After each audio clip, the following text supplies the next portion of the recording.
महंगाई से सताए अवाम के लिए अच्छी खबर है। रवामा आटे की फ़ी किलो कीमत में 15 से 20 रुपए की बड़ी कमी हो जाएगी। रूस से तीन गंदम के जहाज़ जल्द कराची पहुंच रहे हैं।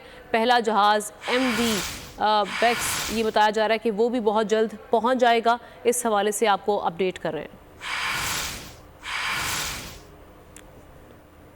महंगाई अवाम के लिए अच्छी खबर है। रवामा आटे की फ़ी किलो कीमत में 15 से 20 रुपए की बड़ी कमी वाक़ई हो जाएगी। रूस से 3 गंदम के जहाज़ जल्द कराची पहुंच रहे हैं। पहला जहाज़ MV बेक्स हलेल, बताया जा रहा है कि ये 15 सितंबर को कराची पहुंचेगा। इंपोर्टर्स जहाज़ में 60,000 मैट्रिक टन गंदम मौजूद है। दूसरा जहाज़ 23 से 25 सितंबर को कराची पहुंच रहा है। तीनों जहाज़ों में 60,000 मैट्रिक टन गंदम आ रही है।